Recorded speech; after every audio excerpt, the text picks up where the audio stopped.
ગૌરવશાળી ભારત. ખેડૂત જ્યારે ખેતી કરતા હોય ત્યારે હળ ખેંચતી વખતે જો બળદ પેશાબ અથવા છાણ કરવાની સ્થિતિમાં હોય તો ખેડૂત થોડો સમય હળ ખેડવાનું બંધ કરી દે છે અને જ્યાં સુધી બળદ છાણ અથવા પેશાબ કરે નહીં ત્યાં સુધી ત્યાં જ ઊભા રહે છે, જેથી બળદ આરામથી આ દૈનિક વિધિ કરી શકે. આ હતી એક સામાન્ય પ્રથા. જીવો પ્રત્યેની આ ઊંડી કરુણા એ મહાન પૂર્વજોના જન્મજાત હતી, જેમને આજકાલ આપણે અભણ કહીએ છીએ. આ બધું માત્ર 25-30 વર્ષ પહેલાં સુધી ચાલતું હતું. જો તે સમયના દેશી ઘીની કિંમત આજના ધોરણો અનુસાર ગણવામાં આવે તો તે એટલું શુદ્ધ હતું કે તે 2000 રૂપિયા પ્રતિ કિલો સુધી વેચી શકાય. અને ખેડૂત ખાસ કામના દિવસોમાં દર 2 દિવસે અડધો કિલો દેશી ઘી પોતાના બળદને ખવડાવતો હતો. ટીટોડી નામનું પક્ષી ખુલ્લા મેદાનની જમીન પર એના ઈંડા મૂકે છે અને તેને સેવે છે.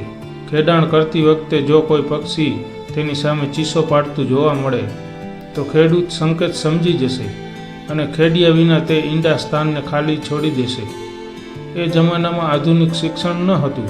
દરેક વ્યક્તિ આસ્તિક હતો. જ્યારે ખેડૂતને બપોરે આરામ કરવાનો સમયમાં આવતો ત્યારે તે પહેલાં બળદને પાણી આપી ખવડાવતો અને પછી પોતે ખોરાક લેતો. આ એક સામાન્ય નિયમ હતો. જ્યારે બળદ વૃદ્ધ થાય ત્યારે તેને કસાઈઓને વેચવું એ પાપ, શરમજનક અને સામાજિક અપરાધ માનવામાં આવતું હતું. વૃદ્ધ બળદ ઘણા વર્ષો સુધી નિષ્ક્રિય બેસીને ચારો ખાતો હતો. તેના મૃત્યુ સુધી તેની સેવા કરવામાં આવતી હતી. તે સમયના કહેવાતા અશિક્ષિત ખેડૂતોનો માનવીય તર્ક એવો હતો કે તેણે આટલા વર્ષો સુધી તેની માતાનું દૂધ પીધું અને તેની કમાણી ખાધી. હવે તે તેને એવી વૃદ્ધાવસ્થામાં કેવી રીતે છોડી શકે? તે તેને કસાઈઓને કેવી રીતે આપી શકે? જ્યારે બળદ મરી જાય છે ત્યારે ખેડૂત ખૂબ જ રડતો હતો અને જુવાન દીકરો ગુમાવવા જેટલો અફસોસ થતો હતો.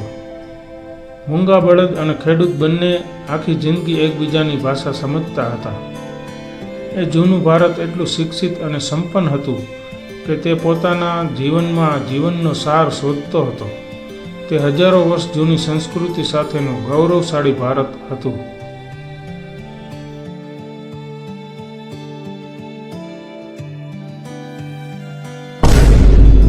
આ વિડીયો તમને ગમ્યો હોય તો મારી ચેનલને લાઈક કરો, શેર કરો અને સબસ્ક્રાઈબ કરો.